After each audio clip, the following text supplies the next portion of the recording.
안녕하세요 여러분, 꿀벌 스토리입니다. 표지가 잘 안 보이시죠? 우리 텔콘 RF 제약 주주들만 볼만한 영상입니다. 네. 일단은 좀 의아한 거는 텔콘 보고서에 보면은 텔콘 소액 주주 수가 79,000명 정도로 나와요.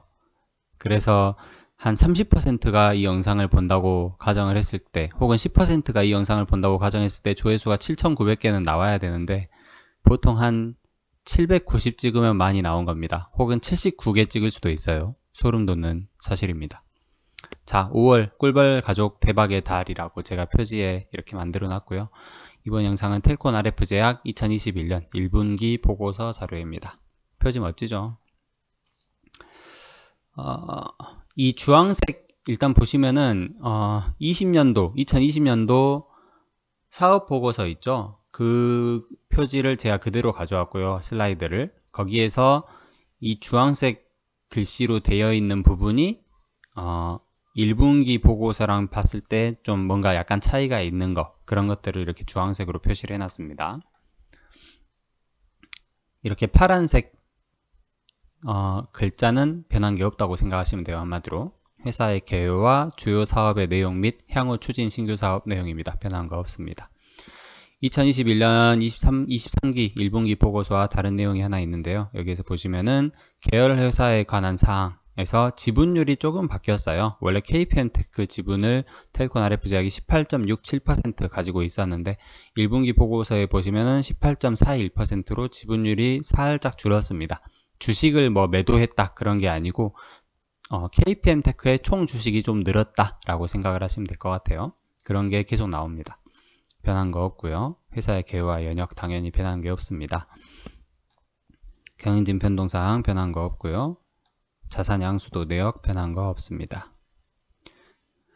그리고 이 내용이 새로 추가된 것 같거든요. 1분기 보고서에 보시면은 개실증 치료제 아시아 판권 계약 체결 17년 6월 15일 날 체결을 했고 아시아 한중일 판권 취득을 했다. 1000만 달러에 인수를 했고 지불을 완료했다. PGLG 프로스타글란딘 L-글루타민 공급 계약 체결을 했고 17년 6월 16일에 체결을 했으면 470만 달러 계약기간 5년짜리로 체결을 했다. 그러니까 이게 계약기간 5년이면 내년이면 22년도니까 이 계약이 끝나게 되죠.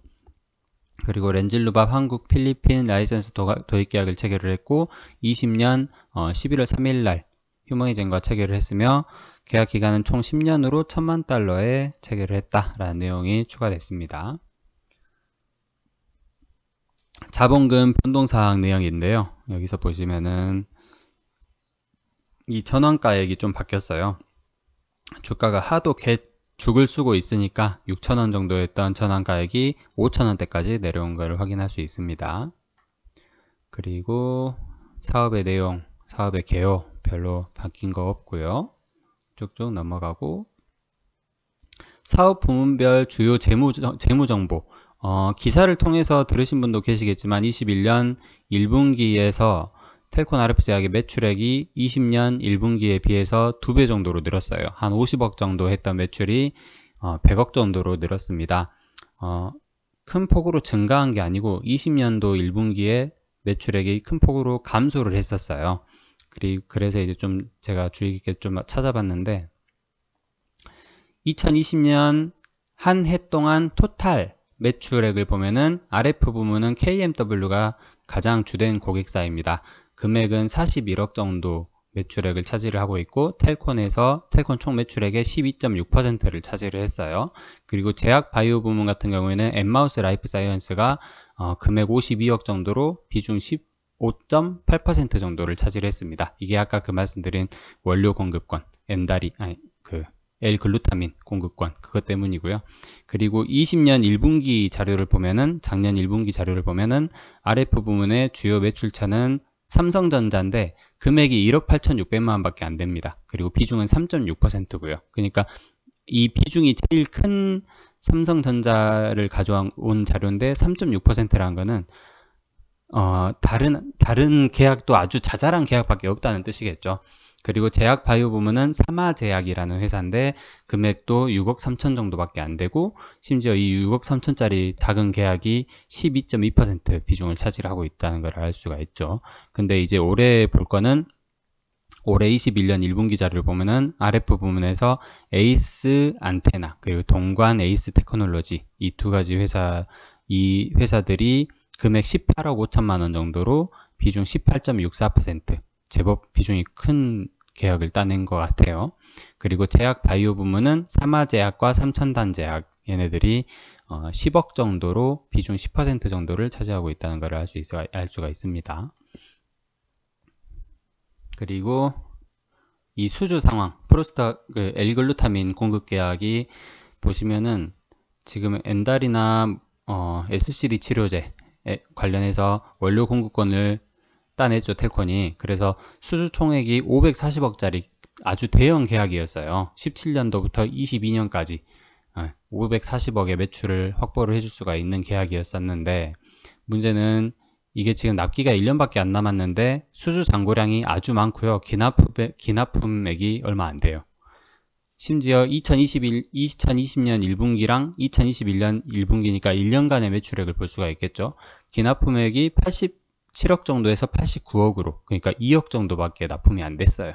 그렇기 때문에 그 계좌 질권, 엠마우스의 계좌 질권을 텔콘이 얼마 전에 가져왔었죠. 그런저런 계약 관계, 이해관계가 이렇게 엮여 있다고 보시면 될 것 같습니다. 그리고 요거는 이제 23기 1분기 그 재무 정보를 제가 쭉 가져왔는데 보면은 매출액이 83억 정도 RF 부문 매출액이 83억 정도로 85%를 차지하고 있고 제약 바이오 부문이 26억 정도로 26% 합하면 100%가 넘어요. 근데 내부 거래 등이 이제 반복되는 게 좀 있나 봐요. 그래서 내부 거래를 제거를 좀 하고 나면 100%가 딱 맞다 이렇게 생각을 하시면 될 것 같고요. 지배기업의 재무정보는 뭐 한일진공 8.3% 정도 그리고 뱅가드가 1.2% 정도를 가지고 있다고 합니다. 그리고 기타 소액주주가 90.5% 지분을 가지고 있습니다. 단기말 금융자산 얘는 변동 내용 없고요. 그리고 이 AB온 지분이 최근 많이 줄어든 거 알고 계실 거예요. AB온 지분이 원래 180만 주였는데 100만 주 정도로 줄었죠. 그래서 지분율이 13.5%에서 7.3% 정도로 줄었습니다. 그래서 취득 원가가 98억이었는데 장부 금액이 130억으로 제법 큰 수익률을 얻었죠. 근데 이제 남은 100만 주를 계산을 했을 때 취득 원가는 55억 정도인데요. 장부 금액이 아직도 100억 이상을 유지를 해주고 있는 것을 볼 수 있습니다. 아주 좋은 투자를 했죠. AB온 이제 조만간 코스닥 상장도 되고 그러면 장부 금액은 더더욱 늘어날 걸로 조심스럽게 예상이 됩니다. 그리고 엠마우스 지분 살짝 줄었고요. 휴머니젠 지분도 살짝 줄었습니다. 45만 9,770주, 45만 9,770주. 보유 주식 수는 그대로인데 지분율만 좀 줄었고요. 그리고 취득 원가는 24억 3,226만 원인데 장부 금액이 87억 5천이었어요. 작년 말에는. 근데 현재 장부 금액이 99억 정도로 많이 늘었습니다. 휴머니젠 주가가 많이 올랐기 때문에 그런 거였죠. 달라진 거 없고요. 이사의 경영진단 및 분석 의견 달라진 거 없고 주주에 관한 사항 달라진 거 없습니다. 쭉쭉 넘어갈게요. 페이지 수가 많으니까. 그리고 이것도 달라진 거 없고 최근 6개월 주가 및 주식 거래 실적입니다. 우리가 다 아는 내용이고요. 20년 12월, 21년 1월, 2월, 3월 주가 개차반이었기 때문에 여기 평균 주가가 7,160원, 6,460원, 6,186원, 5,480원, 5,200원, 그리고 5,082원. 네, 어마어마하게 하락을 하고 있습니다. 임원 현황인데요. 이 사진은 이재명 도지사의 사진입니다. 한때 텔콘 RF제약 그 주식 종목 토론방에 어떤 분들이 제법 많은 분들이 뭐 이재명 도지사랑 뭐 연관이 있을 수 있는 거 아니냐 뭐 그런 얘기를 했었어요. 그 이유가 지금 텔콘의 등기 임원으로 계시는 최지한 사내이사 이분이 이제 중앙대학교를 나왔어요. 동문이세요. 그래서 뭐 시기나 그런 연세는 나이 차이가 좀 나죠. 띠동갑이에요. 64년생이고 76년생이라 띠동갑이긴 한데 그래도 이제 텔콘 주주분들은 궁금해 하실 만한 내용이라고 생각해서 가져와 봤습니다. 근데 이번에 또 바뀐 내용을 보면은 미등기 임원이 있어요. 미등기 임원은 주주총회를 거치지 않고도 회사에서 이렇게 이사회에서 선임할 수 있는 임원을 얘기를 합니다. 근데 미등기 임원이 원래는 하나, 둘, 셋, 넷, 다여, 일곱 명이었거든요. 권도선, 인선준, 권용일, 양현석, 이민희, 김일호, 최정한 이렇게 7명이었는데 한 명이 더 늘었습니다. 21년 3월 31일 기준으로 한 명이 더 늘었는데 김동융이라는 분이고요. 1976년 4월생이에요. 그러니까 아까 그 최지한 이분이랑 동갑이죠. 76년 2월생이고 76년 4월생이고 그리고 중앙대 회계학과를 둘 다 나왔어요. 그래서 아마 같은 시기에 공부를 했을 수도 있겠죠. 이렇게 같은 시기에 이렇게 입학을 했다면 혹은 뭐 선후배 1년 2년 차이 선후배일 수도 있고 그래서 이분도 역시 중앙대학교 회계학과를 나왔다. 그래서 2021년 1월부터 현재까지 미등기 임원으로 상근으로 근무를 하고 계시다고 합니다. RF 경영관리 부문이라고 하고요. 갑자기 비행기가 지나가네요. 그리고 임원의 보수 등에 있어서는 변동 내역 없습니다. 그리고 계열 회사의 현황 보시면은 뭐 지분율만 살짝 바뀌었어요. KPM테크 지분이 18.67에서 18.41%로 약간 지분율이 줄었고요. 최지한 아까 그 중앙대학교 회계학과 나온 분인데 그분이 원래는 중원바이오팜 감사 비상근으로 근무를 하고 있었는데 중원바이오팜 감사 비상근 외에 AMI 인베스트 감사 비상근으로 또 이렇게 겸직이 된 것을 확인을 할 수가 있습니다. 그리고